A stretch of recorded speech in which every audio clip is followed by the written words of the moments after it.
Cricket world cup Australia জিতেছে, খুব সারা পৃথিবীতে নাম হয় না। সো ক্রিকেট ওয়ার্ল্ড কাপ এত বড় কিছু না, অথবা বাংলাদেশের জন্য এটা বিরাট কিছু হবে, কিন্তু অলিম্পিক যদি হয় সেটা বাংলাদেশের নাম সারা বিশ্বে ছড়াবে। আমি তো পুরো দলই জানি না কারা আছে, এখন আমি বলতে পারছি না। স্পোর্টস এমন একটা জিনিস যেখানে আছে আপনার ইনভেস্টমেন্ট প্রয়োজন। স্পোর্টস এমনি এমনি হবে না। এখন যে আমাদের যার অন্যান্য স্পোর্টস যেগুলো সব আছে, সব স্পোর্টসটা যেন সমানভাবে গুরুত্ব। আমার পরিচয় তো স্পোর্টস দিয়ে, তো আমাকে ডাকলে আমাকে যে কোনো স্পোর্টসই পাবে। বাংলাদেশের প্রত্যেকটা মানুষই এক্সপেক্ট করছে যে বাংলাদেশ ভালো করবে, যেখানেই যায় যেভাবে যায়। তো আমার প্রত্যাশা অবশ্যই ভিন্ন কিছু হবে না, খুব স্বাভাবিক। না, আমার সিরিয়াসলি কোনো ধারণা নাই, আমি দেখি নাই। কমন প্লেয়ার যে কজনের নাম দেখেছি, শুনেছি, সোশ্যাল মিডিয়ায় কিছুটা দেখেছি, কিন্তু পুরো টিম আমি এখনো দেখিনি। আমি তো পুরো দলই জানি না কারা আছে, এখন আমি বলতে পারছি না। আমি সেটা প্রথমেই বললাম, এক্সপেকটেশন হচ্ছে আপনার যা, সাধারণ মানুষের যা, তার বাইরে নিশ্চয়ই আমারও না। আমরা সবাই চাই বাংলাদেশ দল এখানে খেলুক, ভালো খেলুক, এক্সপেকটেশন সেটাই। এই যে দেখেন না, যত প্রশ্ন সব ক্রিকেট নিয়ে, এই জন্য বলতেছি ক্রিকেট বাদে করেন। আপনারা যত ফোকাস করবেন অন্যান্য গেম, এইটা আবার আর এক ধরনের কোশ্চেন হলো। এটা আমি মনে করি যে সব কিছু সমন্বয় দরকার। আপনাদের প্রথম ফোকাসটা, আমি তো বললাম, স্পোর্টস এমন একটা জিনিস যেখানে আছে আপনার ইনভেস্টমেন্ট প্রয়োজন। স্পোর্টস এমনি এমনি হবে না। এখন ইনভেস্টমেন্ট করতে গেলে ফোকাস থাকতে হবে, সেখানে আপনারা রিলেটেড, সেখানে স্পন্সরশিপ রিলেটেড, সব কিছু সমন্বয় হলে সেই গেমসটা আস্তে আস্তে বেড়ে যাবে। মানে স্পোর্টসে আপনি ক্রিকেটের কথা বলেন, এখন কি হচ্ছে, 40% বেশি গ্লো, বিশ্বের 1 নম্বর গ্লো ক্রিম, নতুন গ্লো এন্ড লাভলি।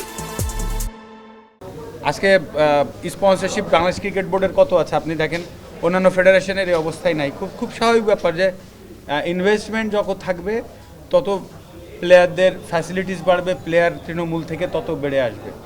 তো আমাদের এই জায়গাটায় অন্যান্য গেমসে ল্যাকিংস আছে বলে এই প্রবলেমগুলো হয়।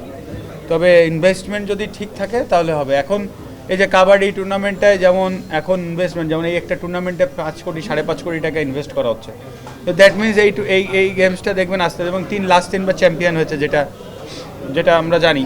তো এটা তো এই কারণে উঠে আসছে। তো এটাই বিষয় যে আপনি যখন প্লেয়ারদের যত্ন নিতে জানবেন, যত্ন নেওয়া হবে, তখন আস্তে আস্তে যত্নটা কি, যে তার ট্রেনিং ফ্যাসিলিটিস করা, তার কোনো ইনজুরি হলে সেইটা প্রিভেনশনের জন্য একটা ভালো ট্রিটমেন্ট, হ্যাঁ, তার পরিবার নিয়ে মোটামুটি হেলদি থাকতে পারে, তার একটা সুব্যবস্থা, এইগুলো জিনিসগুলো এনশিওর করলে কিন্তু আপনি দেখবেন যে তৃণমূল থেকে মানুষ উঠে আসবে। আজকে কাবাডি খেলছে, আজকে বিভিন্ন জায়গায় খেলছে, কারণ কি, তারা চিন্তা করে যে একটা সরকারি চাকরি হয়তো বা পাইতে পারি একটা টপ লেভেলে খেললে। তো দেখেন এই কারণে কিন্তু এইসব স্পোর্টসগুলো এখনও বেঁচে আছে। যে আমাদের যার অন্যান্য স্পোর্টস যেগুলো সব আছে, সব স্পোর্টসটা যেন সমানভাবে গুরুত্ব পায় অ্যাটলিস্ট মানুষের কাছে। এখন শুধু ক্রিকেটটাই পাচ্ছে, বা ফুটবল কোনো ক্ষেত্রে পাচ্ছে, বা আজকে আপনি কাবাডি পাচ্ছে, অন্যান্য স্পোর্টস কিন্তু সেবা হচ্ছে না। অথচ আপনি দেখেন আমাদের মেয়েরা অলরেডি চ্যাম্পিয়ন হয়ে এসেছে, সাফ চ্যাম্পিয়ন হয়ে এসেছে ফুটবলে। তাদের এখন প্র্যাকটিসের ব্যবস্থা করা, তাদেরকে আরও উপরে যেতে পারে সেই অবস্থা করা, এরকম আর কি বেছে বেছে যদি কিছু জায়গায় যদি কাজ করা যায়, আমার মনে আরও ভালো হবে। দেখেন, আমাকে ডিএমপি কমিশনার মহোদয় যতবার ডেকেছে আমি এসেছি। আমাকে যে কোনো স্পোর্টসে ডাকলে আমি যাব। এখন এটা তো ম্যান টু ম্যান ভ্যারি করে, কে কাকে ডাকছে, কে কাকে ডাকছে না। আমাকে ডাকলে আমি সব জায়গায় যাই। স্পোর্টস মানেই তো আমার পরিচয় তো স্পোর্টস দিয়ে, তো আমাকে ডাকলে আমাকে যে কোনো স্পোর্টসই পাবে। টোটাল স্পোর্টস দেখেন, সারা পৃথিবীতে সবথেকে বড় টুর্নামেন্ট অলিম্পিক।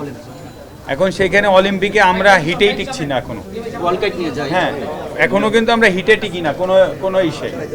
তো এখন আমরা কয় স্টেপ তাহলে পিছিয়ে আছি। এখন আমাদের হিটে টিকলে তারপরে পদক যে কোনো 3টার একটা, হ্যাঁ, আমরা পাওয়া। তো আমি যদি এই কাজটা অনেক কঠিন, এই কাজটা এত সহজ না। তাই কিন্তু যদি আজকে ইন্ডিয়া আমাদের পার্শ্ববর্তী দেশ ইন্ডিয়া এখন ব্রোঞ্জ পাচ্ছে, সিলভার পাওয়া শুরু করেছে, ইভেন কি গোল্ডও পেয়েছে।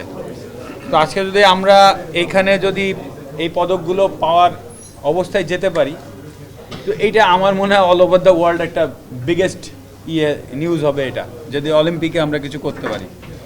ক্রিকেট ওয়ার্ল্ড কাপ অস্ট্রেলিয়া জিতেছে, খুব সারা পৃথিবীতে নাম হয় না। সো ক্রিকেট ওয়ার্ল্ড কাপ এত বড় কিছু না, অথবা বাংলাদেশের জন্য এটা বিরাট কিছু হবে, কিন্তু অলিম্পিক যদি হয় সেটা বাংলাদেশের নাম সারা বিশ্বে ছড়াবে।